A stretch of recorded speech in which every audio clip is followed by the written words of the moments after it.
Marcílio aqui na voz, falando com vocês, com esse que é o nosso programa Convite às 19, com mais esse bate-papo aqui. Sem mais delongas, diretor, puxa a vinheta.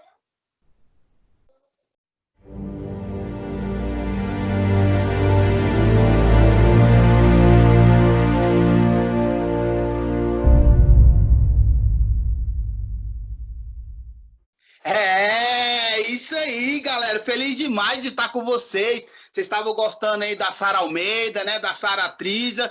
Mas voltei, cá estou com a galera super massa, com um tema super mega ultra power sensacional. Meu pai e eu. Esse é o tema do programa, em comemoração ao Dia dos Pais. E com a gente hoje só a galera da prateleira de cima, velho. Não é brincadeira não, velho. Olha só quem tá com a gente. Vocês gostaram tanto dele que ele voltou. Eduardo Matos, mais conhecido como Dudu. Tá aí de novo com a gente. Vai estar com a gente também Marcelo Ferreira, esse cara aí que fala em muitas vidas, inclusive na minha, me mentorei aí. E também vai estar com a gente ela que é aí a editora number one do canal Tudo Muda, a youtuber Raquel Ovelha.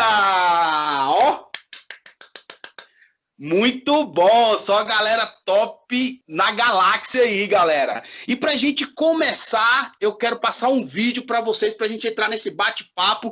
Editora, solta o vídeo aí, number one. Que eu tenho um pai, só que eu não fui criado, nem moro com ele, nunca conheci pessoalmente. Só minha mãe que assumiu meu trabalho de pai e mãe. Quando minha mãe ficou grávida, meu pai já tentou dar um chá para ela, né, para que me abortasse, né? Não era nem para mim estar aqui hoje com toda essa dificuldade, né, que meu pai não queria assumir e tal.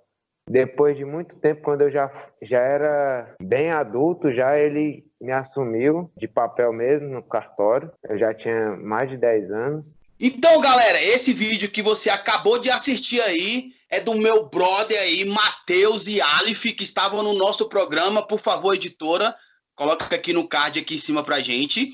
Eles estão falando aí da ausência do pai, né, galera? Então, em cima desse vídeo, eu quero perguntar aí primeiro pro Dudu, para ele vir pra voz, perguntar, Dudu, é muito difícil para um filho viver com a ausência do pai?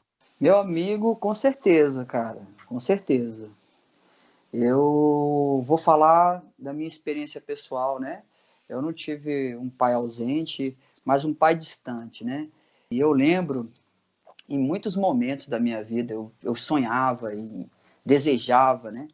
Que morar com ele, inclusive foi um problema muito grande para minha mãe, que foi uma grande guerreira aí, porque eu dei muito trabalho, cara, por conta disso, né? Por causa dessa falta. Os meus pais se divorciaram, eu acho que não tinha completado um ano, pelo que minha mãe me conta. Bom, e aí ele na Bahia, ficou na Bahia, ela veio da Bahia para Brasília, e eu cresci com essa distância. Quando eu via, era final de ano, né? Quando minha mãe botava no ônibus, um jeito, um transporte, né? E eu ia lá para a Bahia, para o interior da Bahia, onde ele morava, e aí eram meses incríveis, né? Naquele tempo que eu ficava lá. Então eu sempre voltava com muita dificuldade para casa e sempre foi muito difícil. Eu vi também, cara, os problemas dessa ausência quando a gente estava no superação ali, nos primeiros anos que eu me impactei mais, assim, quando a gente estava com uma visita frequente no CAGE, e a gente só podia naquela época ter acesso à ala da disciplina, né? Os piores, as pessoas que cometiam infrações dentro do CAGE. E aí, poxa, todo mundo falava só de mãe, ninguém falava de pai, né? Ninguém falava de pai, era só mãe, e pai ali era comum a falta em todos que estavam ali naquela ala. E eu sei que esse contato me impactou muito, cara. Fiquei assim de cara quando eu vi o quanto é importante a presença do pai. Foi lá, a primeira vez, assim. Não, eu vi na minha vida, assim, mas a primeira vez na vida dos outros, né? Eu vi o tanto que era importante, bicho. Então, cara, É lógico, cara, que é uma presença extremamente significativa, maravilhosa, e deve ser muito duro, cara, crescer sem um pai, entendeu? Na vida. Pesado mesmo, galera. Esse nome que o Dudu falou aí, o Superação, é um ministério da Mocidade para Cristo, daqui de Brasília, que trabalha com jovens em medida socioeducativa. E ele, junto a nós dois e mais uma equipe aí, estamos nesse trabalho desde 2010, acho que é isso. E 2009, o que a gente mais vê... meu parceiro. Ele é mais velho do que eu, tá vendo? 2009, Dudu falou aqui. E eu, 2010, 2011, por aí. E o que a gente mais vê nesses jovens em medida socioeducativa é a ausência do pai. Essa é a maior demanda deles, né? Mas eu quero ouvir da Raquel Ovelha aí, Raquel. E aí, a ausência do pai faz tanta diferença assim? O que você acha? Eu quero ouvir sua opinião. Vem pra voz. Fala aí, Marcílio. Primeiro, que legal tá aqui. Dizer que eu vi aquele vídeo lá no YouTube, hein? Eu lembro. Esse vídeo dos meninos falando eu acho sempre interessante, né? Não de um jeito legal, mas de como essa fala tá na história de tantas pessoas e é sempre uma fala pesada, né? Nunca é uma fala feliz. Ai, vivi sem o meu pai, foi tão legal. Não, todo mundo sente falta mesmo não tendo, porque faz parte da nossa natureza humana, né? Nessa necessidade de ter alguém para se apoiar, de ter alguém para olhar, de ter alguém para correr para os braços, né? Então, com certeza faz muita falta e a gente vê pela nossa sociedade hoje, né? Principalmente a sociedade brasileira, onde tantos adolescentes e tantas pessoas sequer têm o nome do pai na identidade. Então, a gente vê aí no retrato do que a gente vive, né? A experiência do Dudu é super legal. Já tive a oportunidade de entrar também nessas unidades e a gente percebe o quanto isso é uma característica marcante, né, na vida desses meninos. Não que seja uma característica essencial para isso acontecer, mas que faz diferença sim, né? Então, acho que legal isso, além de ter um pai presente, né, que a gente não tenha um pai distante, né, como o Dudu falou. Então, assim, acho que faz muita falta e a gente precisa aprender aí como ser humano a como lidar com isso, né? Então para quem cresce sem um pai, acho que é um grande desafio que a vida oferece para se adaptar, né? Galera, essa aí sempre será a eterna chefe, né? Moleque, não é mole não, viu? Tá no mesmo programa que ela, dirigindo assim, conduzindo o programa com ela, isso é muito bom. Cara, muito forte isso, né, velho? Isso que a Raquel falou, muito pesado. Não ter o nome do pai registrado na sua identidade, quando a gente pensa que identidade é um pedaço de papel. Mas quando você pensa em identidade, formação de caráter, princípios e valores de um ser humano, muito trash, cara, não ter essa referência aí. Mas agora eu quero ouvir a voz do Marcelo Ferreira, ele que também pastoreia aí. Marcelo Ferreira, eu quero saber aí qual o peso da ausência de um pai, mano. Fala aí pra gente aí. Falo sim, Marcelo. Um abraço aí para você, para todos que estão aí conosco nesse momento, né? E é algo assim que eu me identifico, né? Porque essa história que o Dudu falou da ausência, né? Ela faz parte também da história de orfandade também, porque não é só a falta do pai ou a morte do pai, né? Quando o pai, ele mesmo vivo, mas ele não funciona, isso marca a gente também. E é interessante isso. Meu pai sempre foi um pai bacana, meu pai sempre foi presente, né? E sempre atuou na vida da gente, só que com 15 anos a gente descobriu que ele estava com outra pessoa, né? Aí ele deixou a nossa família e foi morar com essa pessoa. E eu não era criança, né? Como o Dudu falou, eu já era um adolescente, mas isso me marcou muito, né? Me marcou ao ponto de eu não querer conversar mais com ele e de eu não querer mais confiar nas pessoas, porque eu pensava que as pessoas elas poderiam me abandonar. Então, quanto mais distante eu me mantivesse dessas pessoas, no sentido relacional, para mim era uma forma de me guardar.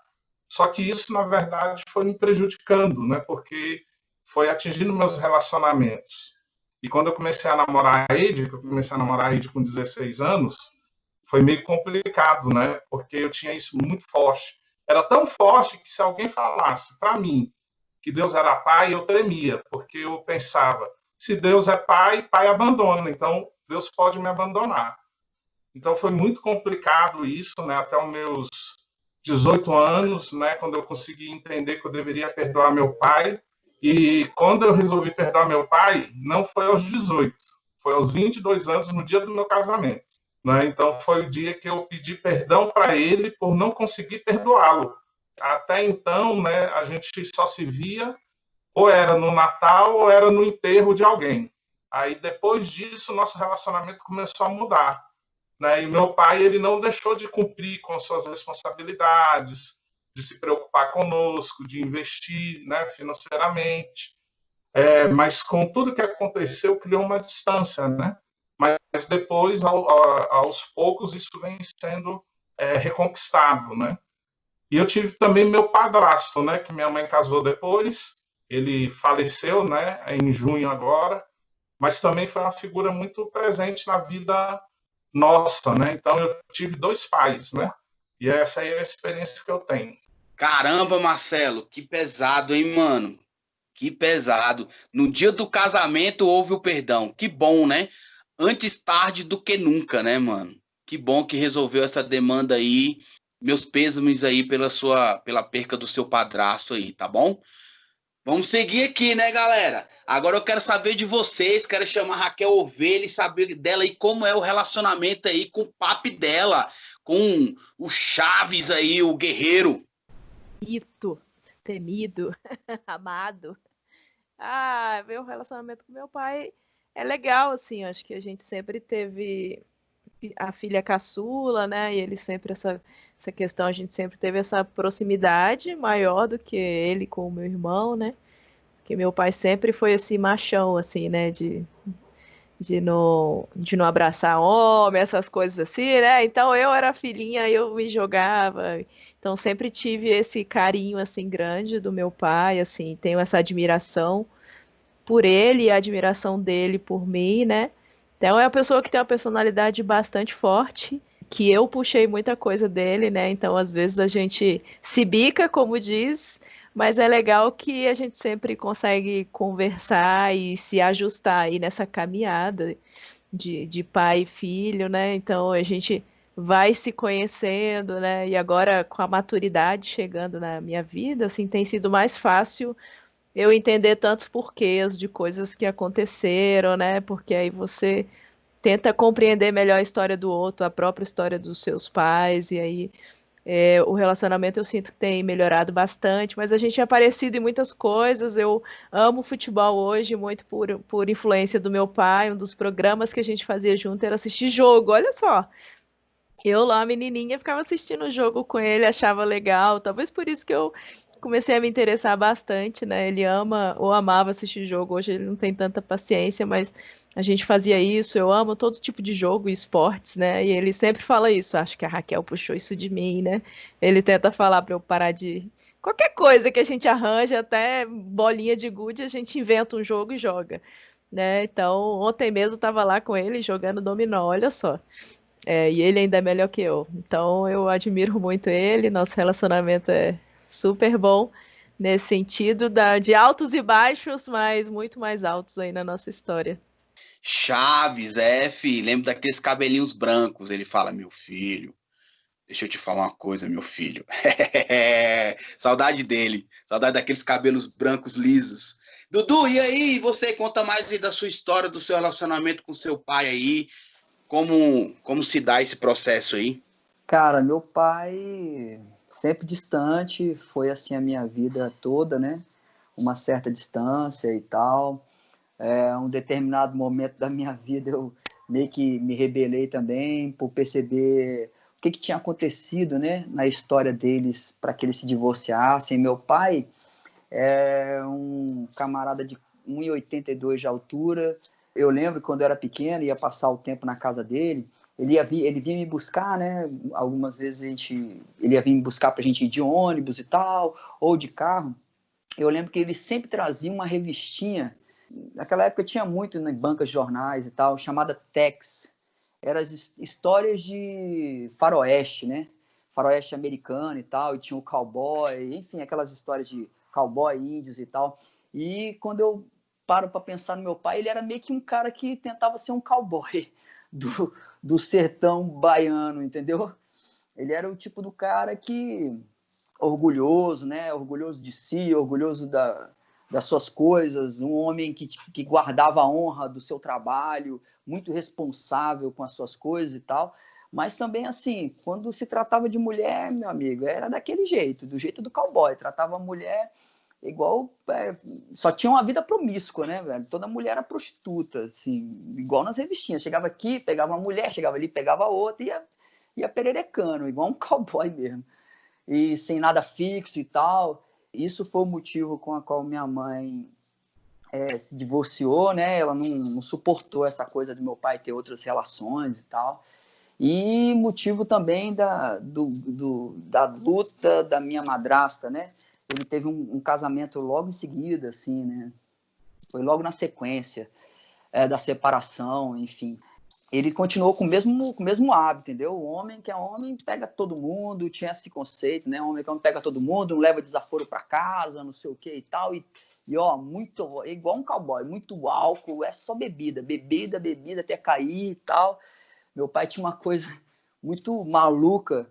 Ele, quando se juntava com meu tio, o irmão dele, eles estavam bebendo, o sol ia se pondo assim, ele, vamos atrás do sol. Aí ia embora, cara, ficava 3 dias sumido, voltava assim, um domingo à noite, louco, cara, bêbado, não sei como, teve vários acidentes, lógico, por causa disso, mas nenhum foi fatal, né?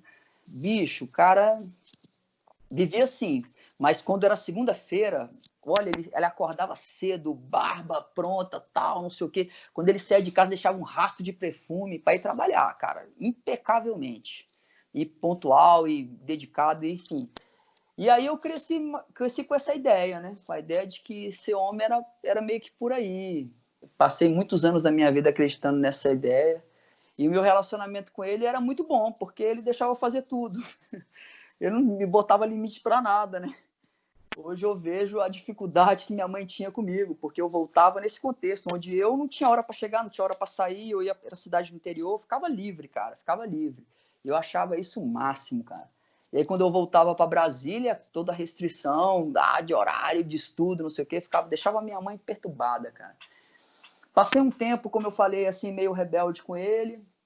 Quando eu percebi essas coisas e, de repente, as coisas que eu acho que ele deveria fazer e não fez, naquela época bateu um período ali de 18 anos a 22, mais ou menos, bateu uma consciência de falar, pô, na verdade, meu pai ignorou minha mãe, me ignorou, senti essa revolta, mas logo em seguida também, como Marcelo, eu tive o privilégio de pedir perdão, né? Isso foi um grande privilégio na minha vida. Eu percebi que se a gente não libera esse perdão da nossa vida, a gente não consegue olhar para frente se a gente não perdoar nossos antepassados, entendeu? É uma relação muito, muito importante para nós. Cara, foi maravilhoso. E aí, de lá para cá, meu relacionamento com ele melhorou muito, muito mesmo. Ele teve um acidente em 2004, olha só para você ver. Essa história é interessante. Ainda guardando aquela ideia do muito álcool, né? Enfim, vivendo a vida que ele se acostumou a viver desde sempre, né? Que eu conheço, ele estava tomando todas no carnaval, na cidade onde ele morou, né, numa cidade de praia chamada Mucuri. E a história que eu sei é que ele subiu no muro, no carnaval, estava passando um bloco na rua, ele foi subir no muro e caiu, cara. Caiu do muro, alcoolizado. Só que quando ele caiu de cabeça, ele bateu a primeira cabeça no chão. E ele tinha 3 hérnias cervicais aqui, ó, na altura da nuca, aqui bem próxima, aqui, ó. E, cara, quando ele bateu a cabeça, não sabe se foi na hora da queda ou se foi na hora do transporte, a hora que ele desacordou, né? E aí pegaram ele, levaram ele de qualquer jeito pro carro. E não sei, a gente não sabe dizer qual foi o momento, mas a coluna cortou a medula, cara. E meu pai teve o primeiro diagnóstico de tetraplegia. Ele só mexia o olho, passou meses só mexendo o olhinho, cara. E aí, com o tempo, depois que desinflamou, eles fizeram um exame e perceberam que não cortaram totalmente, ainda tinha um fiozinho assim, ó, que ligava, e nesse pedaço de medula que ligava ainda, ele começou a ter os outros movimentos do corpo e tal. Então, desde 2004, cara, ele está numa cadeira de rodas, com os movimentos limitados, precisa de de ajuda de enfermeira, 24 horas. Foi interessante porque eu comecei a conversar mais com ele, que até então a gente nem conversava direito. Conversava muito pouco, quase nada. E a gente começou a ter um relacionamento muito melhor, ao ponto de agora eu ligar para ele semanalmente, praticamente. Quando eu não ligo, ele me liga de volta. A gente nunca se falava, só se falava quando eu ia para lá, né? Quando eu viajava para lá. Então, o nosso relacionamento melhorou muito, cara, depois do perdão. E de lá para cá só tem aumentado, né? Aumentado o carinho, aumentado o amor, aumentado a conversa. E meu pai falou, eu achei muito interessante a consciência que ele teve depois que ele, olha só, depois que ele ficou nessa condição, que eu comecei a ter pai, cara. A questão é essa, que eu tive assim, eu me senti com um pai melhor, né? Um pai mais presente e tal, na minha vida. E aí uma coisa que ele fala é interessante, que hoje ele reconhece que ele precisava de um tempo para sentar. Ele fala desse jeito, cara. De 2004 para cá, são 16 anos na cadeira de roda. Eu liguei para ele esses dias, por causa dessa pandemia, ele pegou coronavírus, ele foi coronavírus, assim, não coçou nem o nariz, não deu um espirro, não deu para entender, cara. 70 anos, é isso aí, 68 anos, nem coçou o nariz, tem problemas cardíacos, tem problema de imunidade muito grave, porque ele precisa de remédio para defecar, né? Então a imunidade dele é baixíssima, mas não coçou nem o nariz, graças a Deus. E conversando com ele, você precisa ver o bom humor, cara. O bom humor que ele tem, assim, tem sido uma lição para minha vida muito grande. Tá bem-humorado, apesar de tudo, sempre bem-humorado, e ele sempre falando, pô, mas que mal vai, meu filho? Tô bem, sempre com um bom ânimo, cara. Impressionante o bom ânimo que esse cara tem me ensinado a ter. Impressionante. Então, assim, tem sido uma referência para mim, muito mais do que antes, quando ele tinha mais coordenação motora, tinha mais, né, liberdade. Hoje ele está preso a essa cadeira e tem sido um pai muito mais presente do que antes também. E aí, o que eu posso dizer? Hoje em dia, minha relação com ele é excepcional, cara. Graças a Deus. Graças a Deus. Dudu, história pesada, né? Mas o que a gente pode tirar de melhor dessa história aí é que o perdão é libertador, né, mano? O perdão é libertador. Eu gosto muito de uma frase do Mahatma Gandhi, que ele diz assim, perdão não é para os fracos. Os fracos não conseguem perdoar. Somente os fortes conseguem perdoar. Acho essa frase muito forte do Gandhi, né? Claro que a gente já vê isso nas falas de Jesus, né? Bem antes do Gandhi, mas acho que a construção dessa frase me marca muito, né? Então, fica a dica para você, mano. Se você tem a demanda com seu pai aí, perdão é a saída, é a solução. Beleza? Marcelo, quero ouvir também um pouco mais aí das suas histórias aí, mano, com seu pai. Conta mais pra gente aí. Ouvindo o Dudu aqui, né, a gente vai lembrando algumas coisas, né? E eu tive também a minha época de rebeldia, né? E quem sofria, na verdade, com isso era minha mãe, né? Eu lembro que na escola eu chegava, começava a bagunçar. Quando eu ia fazer prova, eu assinava o nome e ia embora. Aí eu reprovei 3 vezes, né? E eu fazia isso pensando que eu ia atingir meu pai, né? Só que, na verdade, depois eu vi que eu estava me atingindo, né? Porque quem estava sendo prejudicado era eu. E gerou outro ônus para minha mãe, né? Porque eu estava no ensino médio, então eu repeti o primeiro ano 3 vezes. Aí, quando eu fiz 17 para 18, que já era para terminar, né? Minha mãe ainda conseguiu se esforçar e pagar um supletivo para mim. Aí eu consegui terminar meus estudos com 19 anos, que eu poderia ter atrasado mais, né? Mas a minha rebeldia gerou prejuízo, né? E gerou também decepção, né? Porque quem, na verdade, ficou atingida pela situação foi minha mãe. Eu tive certas dificuldades também, né? Eu podia estar morto também, porque eu era muito encrenqueiro, né? Eu andava com a Ed no ônibus, se você olhasse para ela, eu perguntava para você se você não tinha visto a etiqueta, né? Então era bem mitidão a machão, né?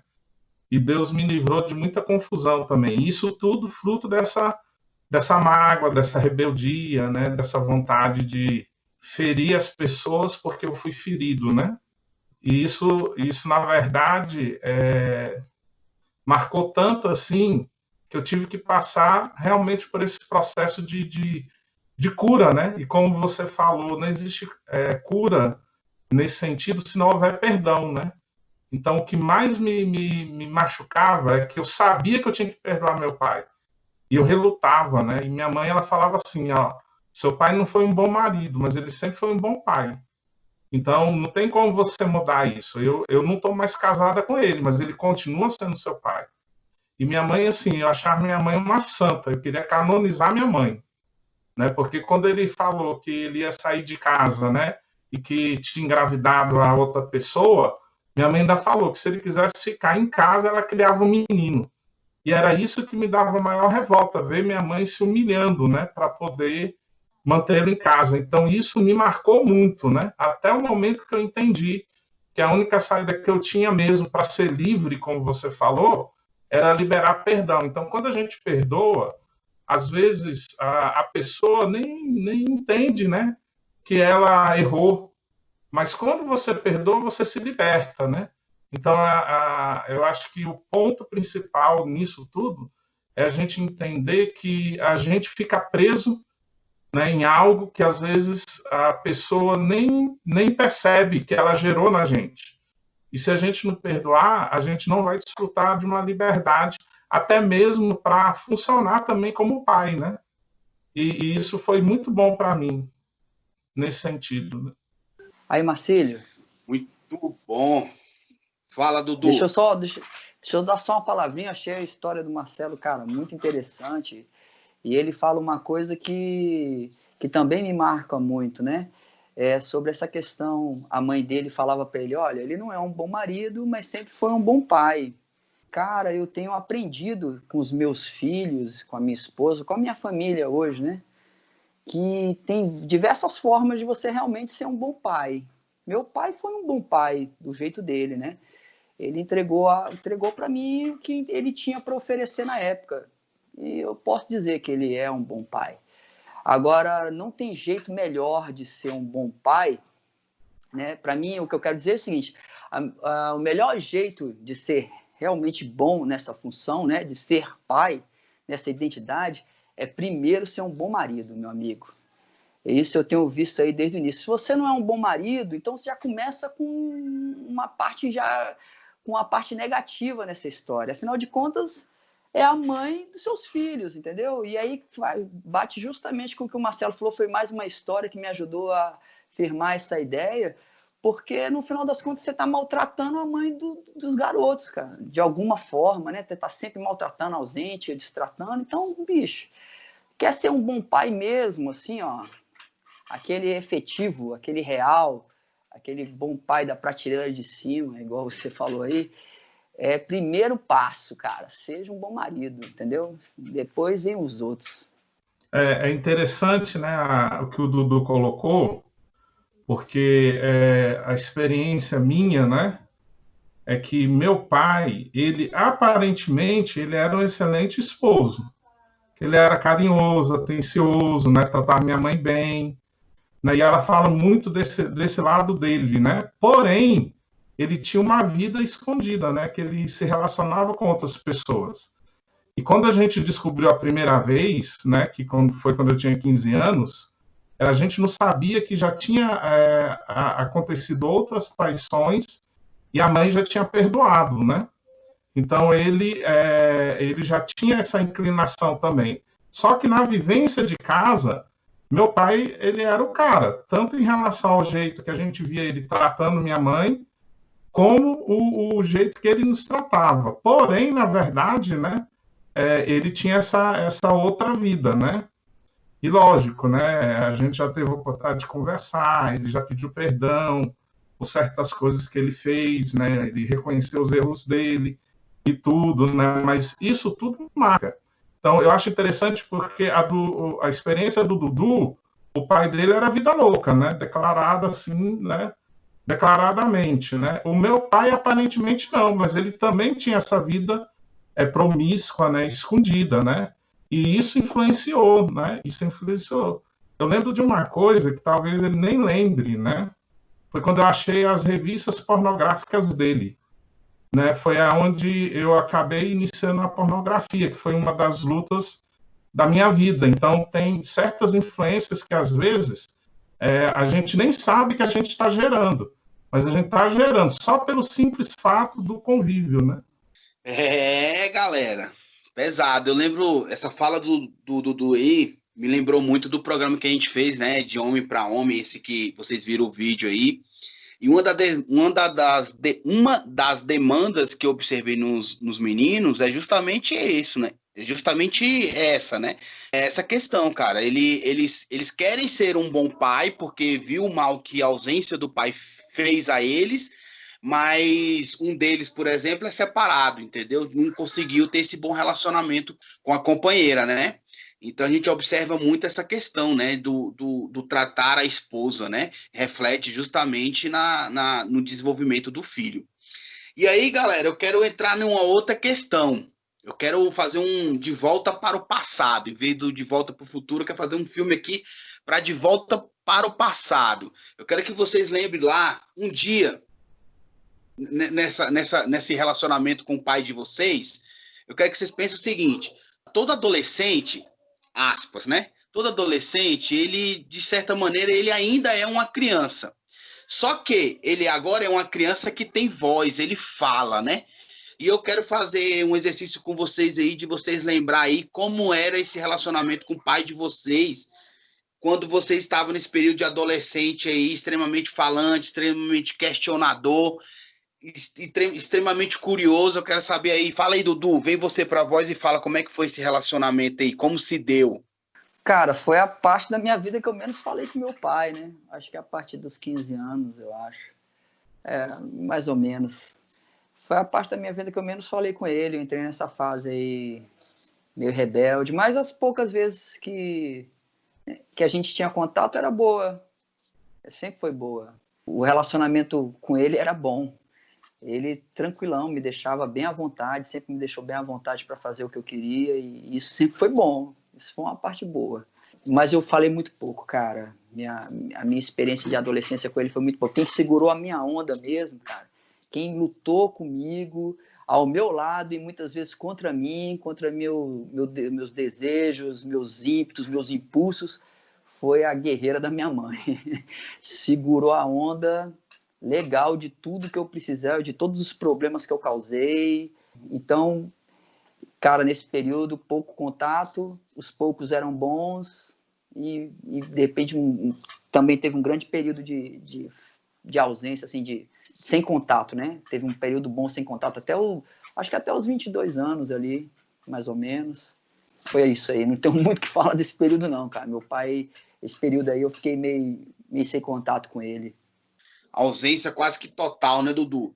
Mas a Raquel eu lembro bem das histórias, né? Eu tive um relacionamento com a Raquel muito, muito intenso, né? A gente fazia altos trampos juntos. E aí eu queria saber aí... É um carro de som, né? Ao vivo tem dessas coisas. Deixa eu passar.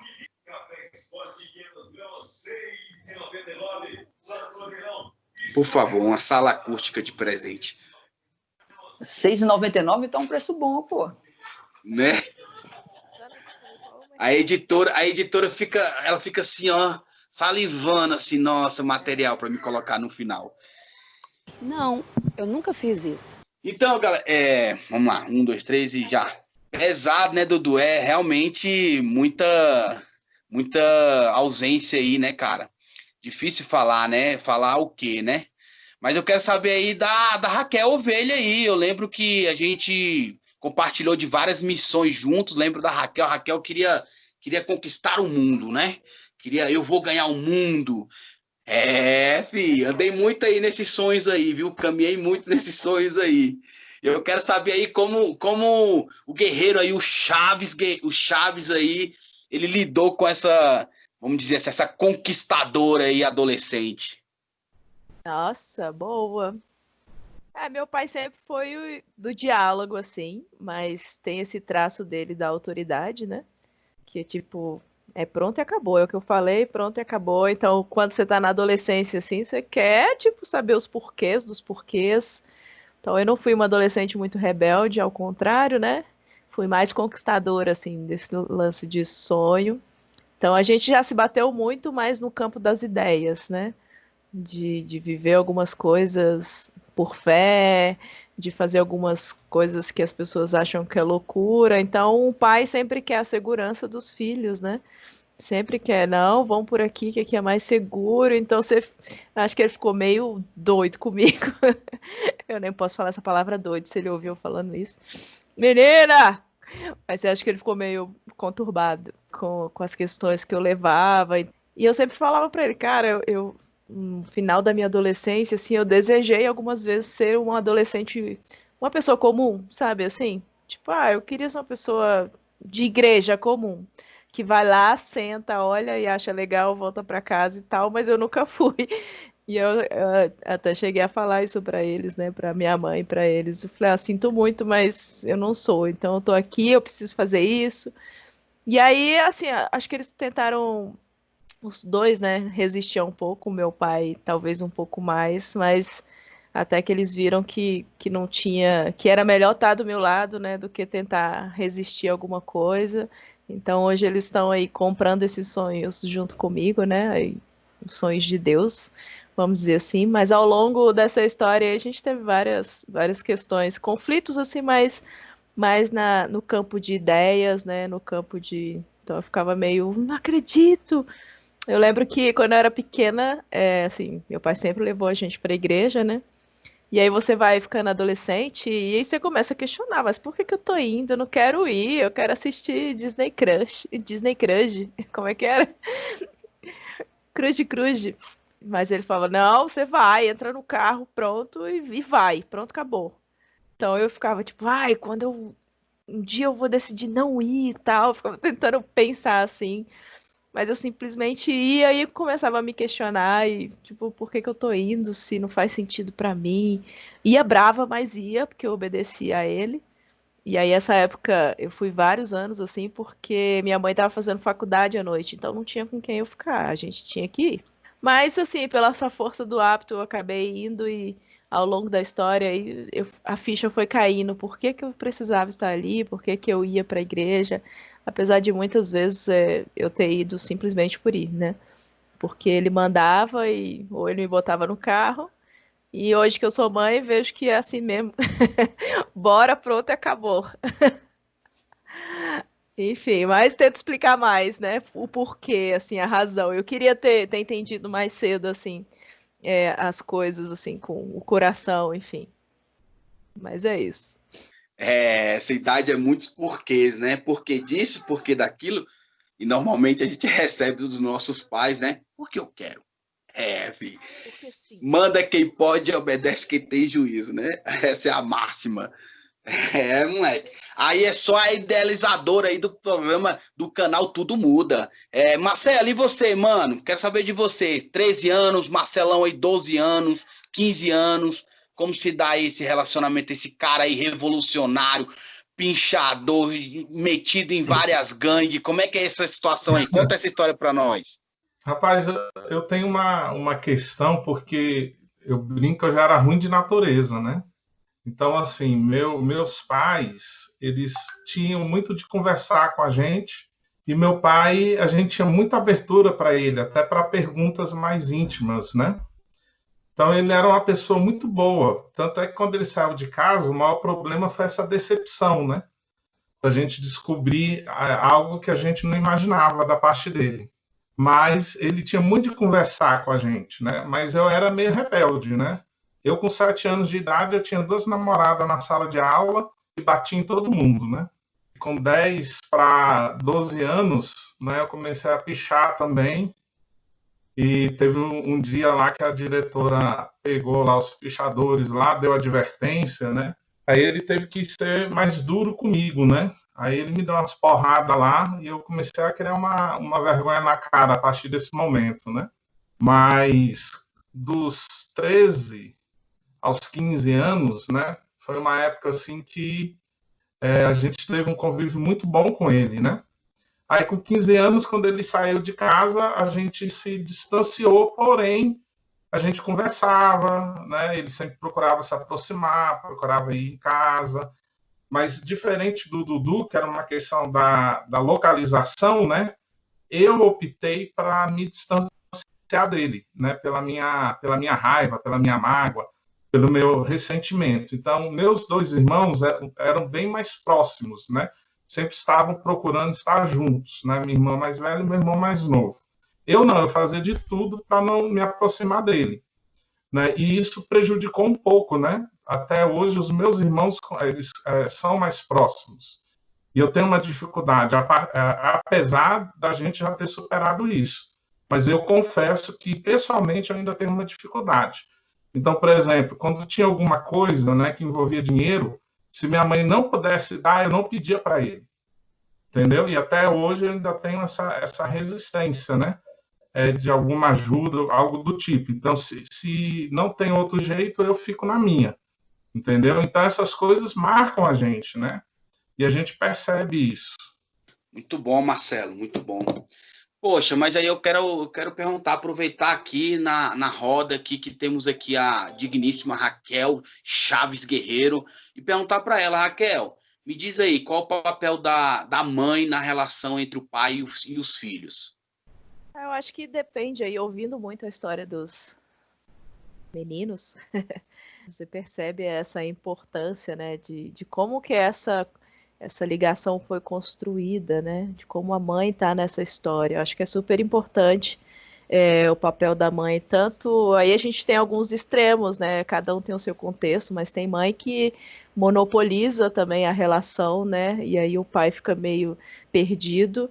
Mas acho que o papel principal da mãe é ajudar, no caso o esposo, né, ou o pai, a se posicionar de forma correta, né, ajudar a mostrar para os filhos, quem nunca passou por isso, né, de pedir alguma coisa para a mãe vai lá pedir para o seu pai, aí o pai vai lá pedir para sua mãe, né, mas a mãe, pelo menos aqui em casa, sempre teve assim, ó, as coisas mais sérias, as decisões, não, é para o seu pai, a gente vai ter que conversar. Então a mãe, ela consegue fazer esse gerenciamento da casa e das relações, assim, muito bem, né? Então, acho que é um dos papéis principais, né? Então, ela tem a chance, ela tem o poder de monopolizar isso também. Então, é papel dela não fazer isso, né? De colocar os filhos contra os pais, o pai contra o filho, né? Então, a mãe, ela gerencia, ela está no meio disso tudo, né? Então, acho que é importante ela incentivar essa interação do pai e o filho.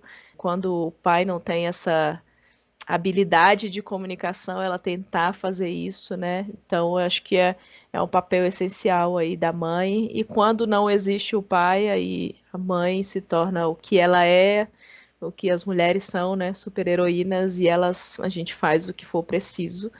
A gente aprende, vai lá, né? Nunca vai suprir, mas vai tentar segurar a onda. Então, acho que esse é o papel principal da mãe, é gerenciar, ser uma gerenciadora de emoções, vamos dizer assim. Basicamente aí, né, mulher de Provérbios 31, né? Gosto muito desse texto aí, acho um textaço, assim, acho que toda mulher tinha que ler antes de morrer esse texto. Acho que é um texto muito bacana. Aproveita e dá uma lida lá. Beleza? Provérbios 31. Vamos que vamos. Galera, eu queria agora pedir agora para Abigail colocar o vídeo aí do Rodolfo Abrantes para a gente assistir aí. Coloca aí, Abigas, vídeo 2. A minha parada não é com a música, a minha parada é com a vida que eu tinha. A vida por trás ali que ninguém enxerga, sabe? Aquela necessidade de afirmação, aquela necessidade de chocar, essa busca por uma identidade que, cara, eu não sabia. E, cara, o mais gritante, a necessidade de chamar a atenção do meu pai. Eu acho que isso era o mais pesado. Doideira, cara. Assim, tem músicas do Raimundos que são frases inteiras do meu pai. Era aquele grito, né? Isso aí é o vídeo do Rodolfo Abrantes no programa do Danilo Gentili, e ele fala, acho muito pesada essa fala dele, né? Ele disse que tinha letras do Raimundo que era praticamente toda pro pai dele, né? Então eu quero perguntar para vocês, cara, por que, gente? Por que esse desejo do jovem, do adolescente é tão gritante, esse desejo de confrontar a figura paterna? Cara, confrontar...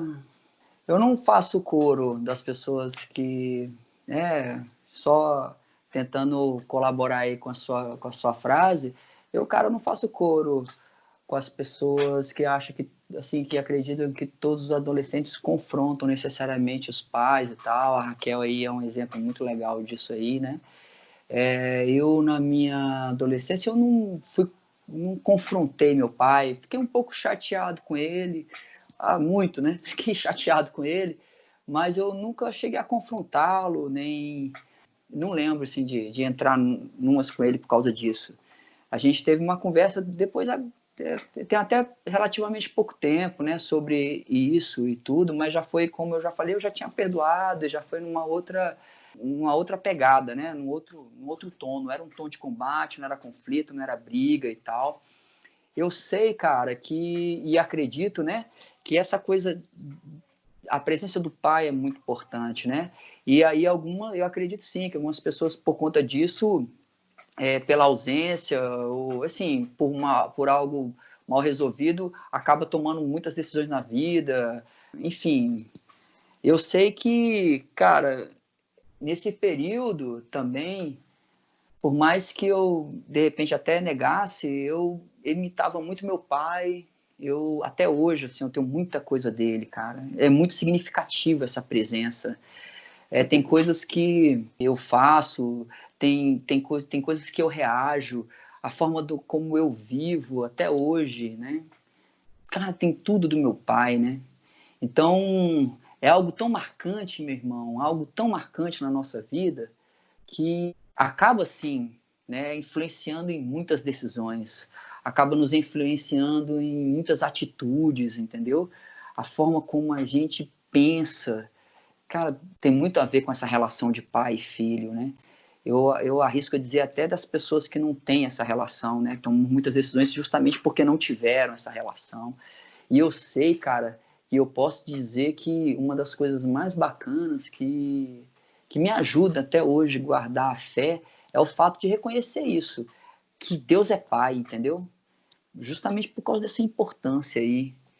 Eu digo para você, meu querido, e para todas as pessoas que estão nos ouvindo e assistindo aí, eu não acredito numa necessidade de confronto.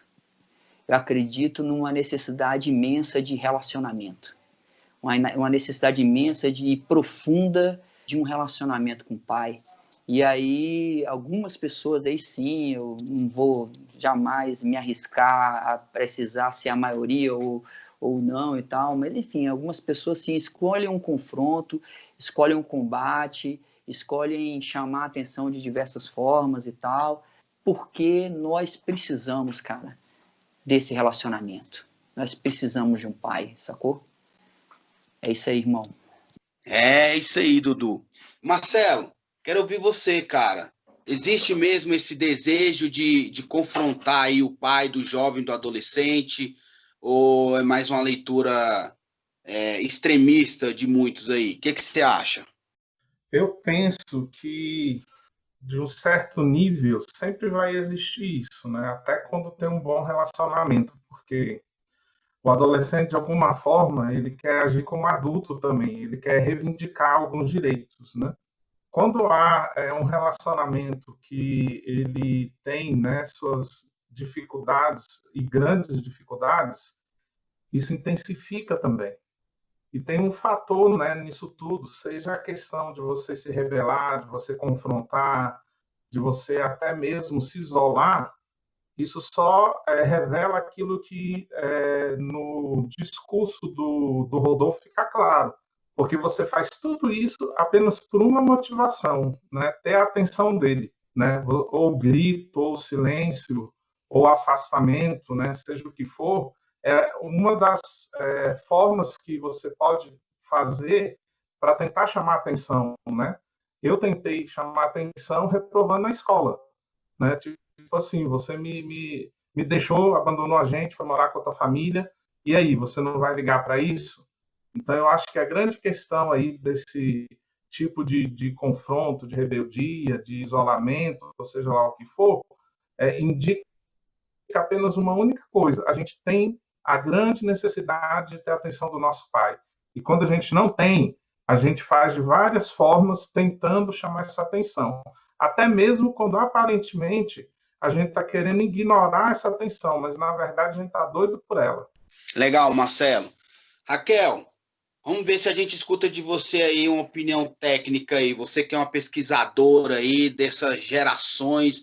E aí, nesse conflito entre gerações aí, primeiro, existe esse confronto do jovem, do adolescente, que é como o Marcelo colocou aí, de chamar a atenção da figura paterna, da figura de autoridade, ou é só uma percepção errada de muitos aí? Eu vou me aventurar um pouco aqui no que a galera da psicologia diz, né? Que eu leio bastante, mas acho que tudo isso está nesse processo de construção da identidade, né, do adolescente. Então, nesse processo da construção, vem essa afronta aí às autoridades, né? Então, uma das autoridades é o pai. Então, isso depende muito aí do contexto, né? Como a gente ouviu, quanto mais conflituosa essa relação for entre pai e filho, acho que mais esse problema aí das afrontas vai ser destacado, né? Então, o adolescente, ele está tentando se reencontrar, assim, saber qual é a identidade dele. E para isso ele vai ter que afrontar algumas coisas. Uma delas é afrontar essas figuras de autoridade onde o pai se encaixa, né? Então depende também muito da personalidade, como essa afronta vai ser, né? Não precisa, quando a gente fala afronta, às vezes a gente acha que vai lá, vou bater no meu pai, vou gritar. Mas às vezes não, como no meu caso, é uma afronta de ideias, tipo, tá, mas por que que eu tenho que ir? Entendeu? Por que que eu tenho que fazer desse jeito, né? Então seu pai já, tipo, oxe, essa pessoa tá perguntando isso agora, o que que tá acontecendo? Porque o adolescente ele está se construindo ali, se descobrindo, né? Então, a partir desses confrontos, aí vão ocorrer as validações, falar, não, é por aqui mesmo, eu vejo que algumas coisas tem que questionar, outras não é necessário, isso aqui vale a pena eu lutar por isso, eu brigar por isso, isso aqui não. Então, essa fase da adolescência é crucial, assim, nessa firmeza da identidade, né? Então, é muito importante isso também, né, nessa fase de aceitação, né, do adolescente. Então, acho que faz parte do processo. Os conflitos, né, as crises fazem a gente crescer. Então, esse é um dos processos que a adolescência traz para a gente amadurecer aí. Uou, muito bom, galera, muito bom. E estamos chegando ao fim, né? Então, nós preparamos aqui um quadro super, mega, ultra power, sensacional. Momento mimo, né? Momento mimo. Então, quero perguntar para Raquel. Raquel, bate pronto, hein? Se liga. Ai, Xuxa? Qual a foto especial aí que você tem com você e seu pai? Eu coloquei uma aqui. Essa é uma foto minha e do meu pai na igreja, né? E eu sempre me vi muito assim, essa foto ela sempre me chama muita atenção, sabe? E ontem mesmo ele comentou algo do tipo, mas de eu olhar para o meu pai assim como essa figura, essa referência, essa segurança de eu ir lá e abraçar ele, de poder ter esse acesso. Então eu gosto muito e é uma foto que foi tirada na igreja, né? Então esse olhar assim de cima para baixo assim também é super legal. Enfim, eu gosto muito dessa foto. E ontem mesmo ele estava comentando que eu lembro da Raquel e de uma outra prima minha que às vezes ia para a igreja com a gente. Ela se pendurava na minha perna na igreja, eu tinha que carregar ela para cima e para baixo, porque eu era grudenta, né? E ficava sempre nos pés do meu pai. Então acho que foi aí um ótimo lugar onde eu aprendi muita coisa, né? Uma das grandes referências da minha vida e eu amo essa foto. Essa aí foi a foto marcante da Kekel. E agora a gente quer saber do Eduardo Matos, vulgo Dudu. Beleza? Os brother Dudu. Dudu, dia marcante com teu pai. Então, essa foto aí foi uma foto, óbvio, de um dia muito importante aí na minha vida. 30 de julho de 2005. Foi o dia do meu casamento. Meu pai tinha um ano que tinha sofrido um acidente e tal. Ele foi lá, ficou muito emocionado, né? Assim como eu, porque, como eu falei, ele, poxa, uma pessoa muito importante na minha vida. E a maneira dele me ajudou a ser o homem que eu sou hoje, né? O meu casamento tem muito a ver com ele, né, cara? Eu aprendi com meu pai muito o que eu não deveria fazer. E eu agradeço a ele por isso, agradeço por essa experiência, aprendi coisas que eu deveria fazer também.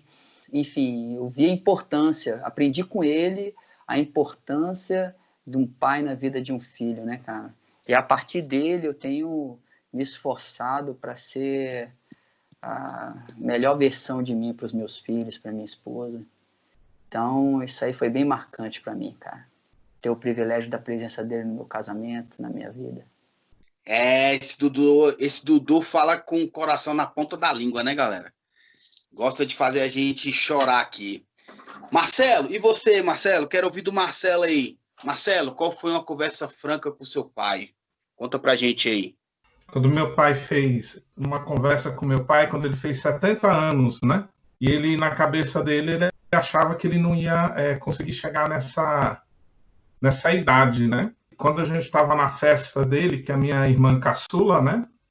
Por parte dele, organizou, mas a minha madrasta, eu fui abraçá-lo, né? Parabenizá-lo e tudo, e ele me abraçou e ele falou, filho, eu sei que tem muita coisa que eu errei e eu quero pedir perdão para você, né? E aquilo me bateu muito, né? Porque eu não esperava isso dele, apesar de saber que algumas coisas aconteceram, mas também que a gente já tinha se acertado, né? No dia do meu casamento e a gente já vinha tendo um relacionamento, né? Mas foi interessante ele reconhecer isso, e isso me tocou muito, né? E ele com 70 anos de idade, né? Então isso foi muito forte para mim. Aí tem essa foto minha aí, onde estamos eu, minha irmã, meu irmão caçula por parte da mãe, né? E os 2 outros irmãos caçulas por parte do meu pai com a sua atual esposa, né? E é isso aí. Eu amo muito meu pai, né? E a gente conversa, a gente tem diálogo, né? Ele ora por mim, eu oro por ele. Então, é algo muito forte. Eu queria falar daquela questão que a Raquel, você perguntou para a Raquel sobre o papel da mãe, né? E eu vi isso no testemunho do Dudu também. Se não fosse nossas mães, a gente nem teria tido algum tipo de relacionamento. E o relacionamento que a gente manteve também foi positivo, né? Então, muitas vezes a gente não percebe isso. Mas eu tenho aprendido com o Hudson, né, que é uma figura paterna para a gente, que a gente tem que olhar para as nossas figuras de autoridade, não só vendo que eles erraram, mas tendo atenção naquilo que eles acertaram. E a partir do acerto, dar continuidade na nossa história, né? Boa, galera! Editora, por favor, palmas. Galera, muito bom, e agora nós estamos chegando aí ao nosso ato final. E o que é? Você já sabe, né? O que é o nosso ato final? São as nossas considerações finais. E aqui, mano, eu quero dar aqui a preferência para nossa gatíssima aí, chefe eterna, Raquel Chaves Guerreiro. Suas considerações finais, please. Gente, muito obrigado por ter participado aí, pelo convite, foi muito bom. Acessar as memórias sempre é bom, e as boas memórias, né? Então, fica aqui meu agradecimento para vocês. Eu acho que a gente E fico mais grata ainda por ter o privilégio de ter tido um pai presente, um pai temente ao Senhor, né? Então, eu agradeço a Deus por isso, agradeço a vida a Deus pela vida do meu pai, né, que foi um grande pai, mesmo não tendo referência nenhuma, né, de pai na vida dele. Então, eu fico muito feliz de Deus ter me colocado aqui nessa família, né, e acho que é tão importante isso. Acho que o filho, essa construção da nossa identidade, ela está muito perto, assim, dessa nossa relação de pai e filho, né. A gente vê na própria história de Jesus, assim, o quão importante isso foi, né? Quando Jesus estava ali para ser batizado e os céus se abrem, e aí Deus falou, esse aqui é meu filho amado, em quem eu tenho prazer. Então, reafirmando a identidade de Jesus. Então, isso foi importante para ele, assim, para a vida dele, para a história dele, e quão isso é importante, ouvir essas palavras de um pai. Então, talvez você não tenha aí a oportunidade de ouvir palavras como essas de um pai, mas com certeza você ouve essas palavras do seu pai que está lá no céu. Você é um filho amado de Deus, em quem ele tem prazer. Então é só vir correndo para a casa do pai, que ele está de braços abertos. Muito obrigada. Essa aí é a Raquel Ovelha e você vai achar ela nas redes sociais, no Instagram, com @Raquel Ovelha. Segue ela lá, beleza? Dá essa moral pra gente. Aproveita, ela não fez a propaganda aqui, mas eu vou fazer por ela. Segue lá o canal Tudo Muda no YouTube. Editora, por favor, coloca aqui o link aqui do canal Tudo Muda, beleza? E aí, Dudu, suas considerações finais, meu brother. Bom demais estar com você aqui novamente, hein? Pô, muito bom mesmo, cara. Eu gosto demais de caminhar com vocês, de participar de projetos com vocês, é sempre bom. Cara, eu tô à disposição. Momentos como esse aqui faz sentido, todas as experiências que eu tive na minha vida, cara. E poder compartilhar elas de alguma forma, assim, para mim é uma sensação maravilhosa. Me coloco à disposição, irmão. Quando vocês precisarem, se vocês acharem que eu sou útil de alguma forma, estou aqui para poder ajudá-los, servi-los. E eu queria, óbvio, agradecer também, já aproveitando o tema do programa, queria agradecer a Deus pela vida do meu pai, o grande homem que ele é, e tudo que ele me ensinou e que ele me ensina. Eu sei que ele deu o que ele tinha para oferecer, e ofereceu, né, o que ele tinha. E eu sou muito agradecido a Deus por isso, pela vida dele, por ele ainda estar vivo, por a gente ainda estar cada dia melhor, nosso relacionamento está cada vez melhor. E agradecer as pessoas aí pela paciência e Deus abençoe a todos aí. Obrigado.